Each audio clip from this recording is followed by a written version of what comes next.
This man controlled 90% of America's oil, and when the government shattered his empire to stop him, he actually became richer.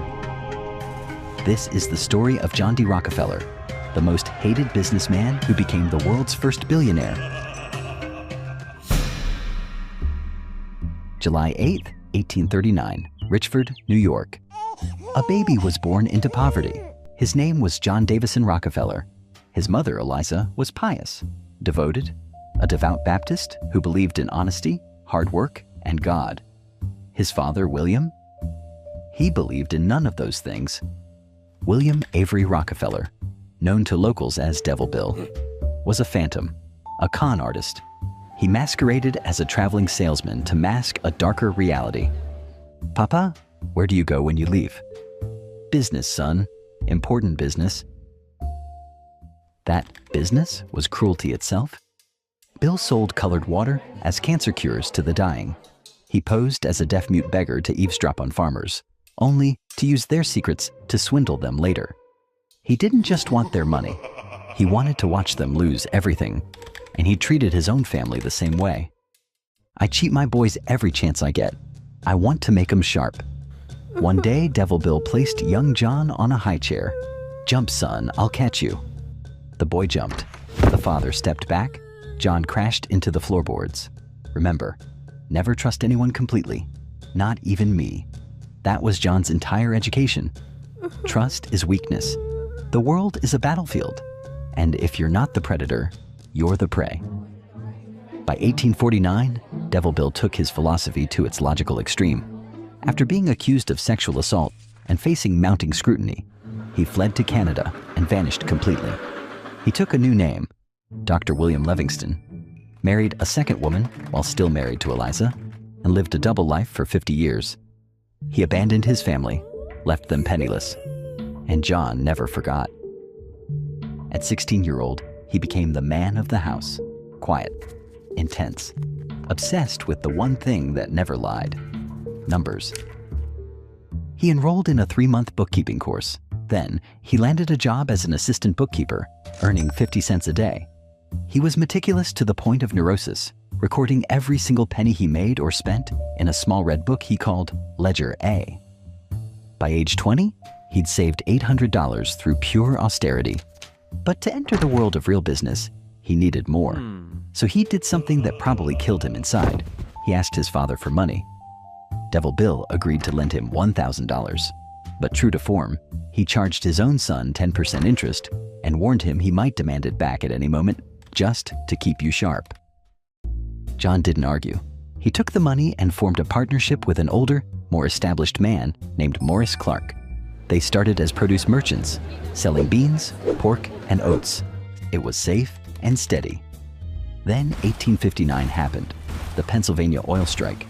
The world was suddenly drowning in black gold, and Cleveland became refinery central. John, this oil business is chaos. It's a gamble. People will always need to eat, so let's stick with what we got. No, you don't understand. People will always need to see in the dark. Oil is the light. Against Clark's judgment, they took on a brilliant chemist named Samuel Andrews and built a refinery. But the tension between the partners grew like a cancer. Rockefeller wanted to borrow aggressively to expand. Clark, terrified of debt, tried to rein him in. By 1865, the partnership reached a breaking point. They couldn't agree on the future, so they decided to dissolve the company. The refinery would go to whichever partner could bid the highest at a private auction. It was a showdown. The bidding started at $2,000, $3,000, $5,000, $10,000. Clark's face grew pale, but he couldn't imagine a 25-year-old having the stomach or the capital to go higher. He decided to end it. $50,000, John. Walk away. The room went dead silent. Clark was already reaching for his coat, certain he'd just won. Until $72,500. The smirk vanished. Clark realized then that John would bid until he was bankrupt or dead. He threw up his hands. I'm done. The business is yours. John D. Rockefeller had won. He shook Clark's hand, walked out of the room, and later said, "That was the day that determined my career." Now, John was the master. He renamed the company Rockefeller's and Andrews, and he began to apply the Ledger A mindset to the dirty world of oil. At the time, refining was incredibly wasteful. Most refiners only wanted kerosene for lamps. They would dump the waste, gasoline, naphtha, and tar, straight into the river. Rockefeller looked at that river and saw money disappearing. If we can't burn it, we sell it. Together with his partner, Rockefeller stopped the waste. Andrews found ways to turn that refinery sludge into lubricating oil and paraffin wax. He didn't stop there. He bought his own forests to make his own barrels, and even built his own kilns to dry the wood. By cutting out every middleman, he could sell his oil cheaper than anyone else and still make a profit. By age 30, the bookkeeper had done it. He owned the largest refinery in Cleveland, the oil capital of the world. Most men would have stopped there and enjoyed their fortune. But John didn't look at his success. He looked at his surroundings. As he stood over the smoky skyline, he saw hundreds of small, inefficient refineries competing for scraps. To Rockefeller, these weren't rivals to be respected. They were a mess that was ruining the industry. I will take these broken pieces and forge them into one, and I will be the one. January 10th, 1870, John D. Rockefeller, along with a handful of associates, officially incorporated the Standard Oil Company. He was building a machine designed to swallow every competitor in its path. To do it, he didn't look at the oil wells. He looked at the veins of the nation, the railroads. Railroads were in a death spiral, slashing rates to steal business from one another. Rockefeller smelled blood. He walked into the offices of the railroad kings and said, "Gentlemen, I can guarantee you 60 carloads of oil every single day, rain or shine." 60? That's more than the rest of the valley combined. Exactly. And in exchange, I want a secret partnership. This was the South Improvement Company, SIC. It was a shell company designed to act as a cartel between the biggest refiners and the railroads. It had 3 ruthless pillars. First, the rebate. Rockefeller got a massive discount on every barrel he shipped. Second, the spy network. The railroads gave John detailed reports on his rivals, where they were shipping, who they were selling to, and at what price. And the kill shot? The drawback. Every time a competitor shipped a barrel of oil, the railroad took a portion of their money and handed it directly to Rockefeller. It was brilliant. It was legal. He would invite a competitor to his office at 26 Broadway, 6th floor, calm as a deacon, and lay out a simple proposal. "You see the rates, friend. I am being paid for every barrel you ship. If you stay in the game, you will go bankrupt. Sell to me now for Standard Oil stock or cash, or you will be crushed. Your choice." In one particular negotiation, a refinery owner made the mistake of refusing the offer. Rockefeller stood up, walked to the window, and opened it wide. "Bill, come look at this view. 6 stories up. Beautiful, isn't it?" The wind was howling. He approached nervously. "You know, if a man were to slip here, fall out this window, all it would take is 6 seconds, and he would quickly become a name in the Cleveland obituaries. To remove your name from public obituaries, use incognito. Right now, thousands of data brokers are collecting your information, your full name, email, home address, phone number, even your relatives' names, and trading it without your knowledge. This isn't about spam. It's about real threats. Scammers crafting phishing attacks with your details, criminals opening credit accounts in your name, or strangers showing up at your door. I created my incognito account. They've reached out to dozens of data brokers demanding removal and handle all the legal pushback automatically.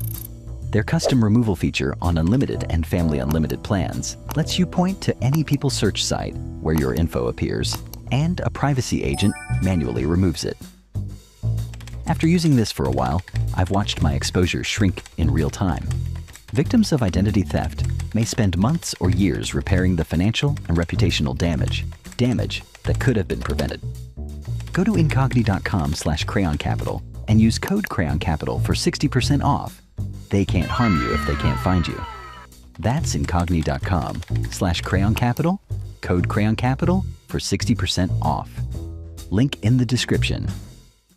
Between February and March 1872, the massacre peaked. In one legendary 48-hour window, he swallowed 6 refineries, one by one, door by door. In less than 3 months, 22 of the 26 refineries in Cleveland had surrendered. But then someone leaked the secret, and the public exploded. In late March, the oil regions went ballistic. They burned Rockefeller in effigy. They marched with torches against the Anaconda. The pressure was so intense that the Pennsylvania legislature revoked the SIC charter within months. The public cheered. They thought they had won. They were wrong. Rockefeller didn't care about the South Improvement Company anymore. Why? Because by the time they killed the deal, he already owned Cleveland. Yet Cleveland was just the beginning. He began to look at the map of America like a general planning total war. What he invented next would become the blueprint for every monopoly in history. This was vertical integration.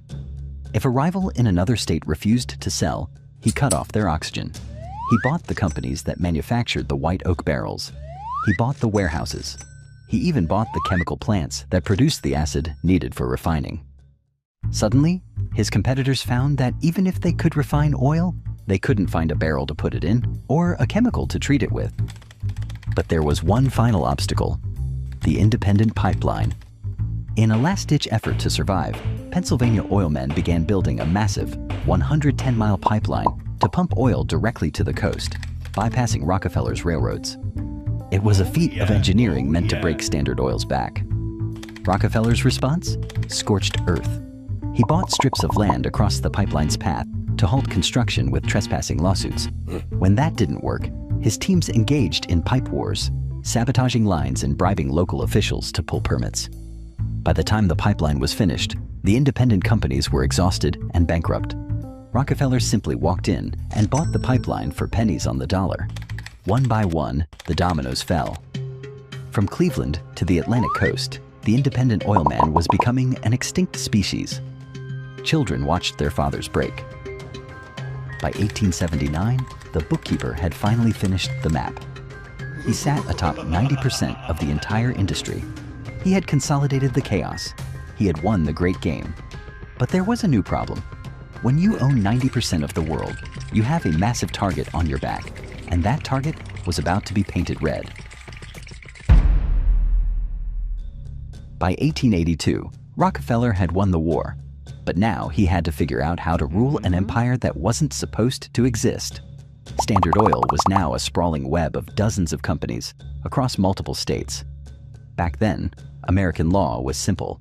A company in Ohio wasn't allowed to own stock in a company in Pennsylvania. His empire was a giant held together by secret handshakes and verbal gentlemen's agreements.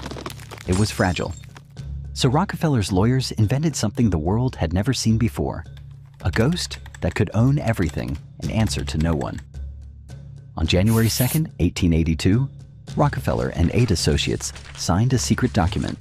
They pooled the stock of 40 different companies into one single massive entity, controlled by 9 trustees. It was called the Trust. It was a legal shell game. If a government regulator asked who owned a refinery in New York, the answer was a maze of paperwork that led nowhere. As a journalist would later write, you could argue its existence from its effects, but you could not prove it. From his office at 26 Broadway in New York, a building known as the Temple, Rockefeller wasn't just refining oil anymore. He was optimizing the world. He applied his Ledger A obsession to a global scale. He was famously obsessed with the last drop, once ordering a factory to use exactly 39 drops of solder to seal a kerosene tin because 40 was a waste and 38 leaked. That one drop saved a fortune if we multiply that across millions of tins. This was the standard way, perfection through obsession. But Rockefeller's vision went far beyond American shores. He realized that while America had the oil, the world had the darkness. He flooded the markets of Asia with iconic blue 5-gallon tins. In China, he gave away millions of small kerosene lamps for free. If you give a man a lamp, you own his nights. To keep the light burning, that man had to buy Rockefeller's oil for the rest of his life. The results were staggering. He drove the price of kerosene down from 30 cents a gallon to just 8 cents. For the first time in human history, the poor could afford to stay awake after sunset. By the 1890s, the bookkeeper was worth over $900 million, roughly 1.5% of the entire American economy. But the numbers were the only thing still growing. As the empire reached its peak, the man began to wither. Success was eating him from the inside out. Rockefeller developed alopecia. His hair fell out in clumps. His head, his eyebrows, even his eyelashes. He became a ghostly, hairless figure, eventually forced to wear a rotating set of wigs of different lengths to mimic natural hair growth. He lived on a diet of crackers and milk because his nerves had destroyed his digestion. And while Rockefeller was hiding in his temple, a new kind of enemy was sharpening their pen, ready to reveal the one secret the ledger couldn't hide. 1902. A storm was brewing in the offices of McClure's magazine. It was led by a woman named Ida Tarbell. She was a journalist and a survivor. Decades earlier, her father had been an independent oil man in Pennsylvania. She had watched firsthand as the Standard Oil anaconda squeezed the life out of her father's business and spirit. This was her golden opportunity for revenge. For 2 years, she became a detective hunting one thing: proof that the ghost existed. She hunted down former employees discarded by the machine. She unearthed secret contracts buried in railroad basements. She painstakingly mapped the rebates, the drawbacks, and the spy networks. But then, the investigation took a scandalous turn. A bombshell hit the headlines that no amount of corporate secrecy could hide. Devil Bill.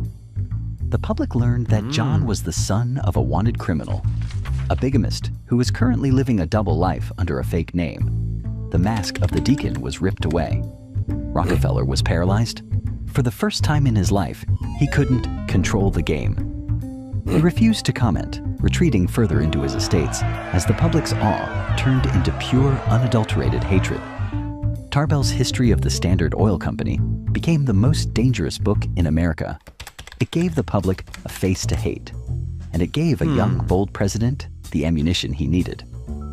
Theodore Roosevelt launched a scorched earth antitrust investigation that wound through the courts for years.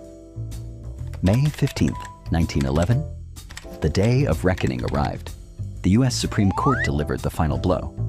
They declared Standard Oil an unreasonable monopoly. Their order? The empire must be destroyed. The trust was shattered into 34 separate pieces. Those fragments would eventually grow into global powers like Exxon, Mobil, and Chevron. At 72 years old, the world believed Rockefeller had finally lost. Actually, when the monopoly was broken up, Rockefeller didn't lose his ownership. He simply saw it decentralized. He still held his massive share of stock in all 34 new companies. Free from the Standard name and the legal shackles of the trust, the value of those individual stocks skyrocketed. By 1916, as the world transitioned from kerosene lamps to the gasoline age, Rockefeller's wealth exploded.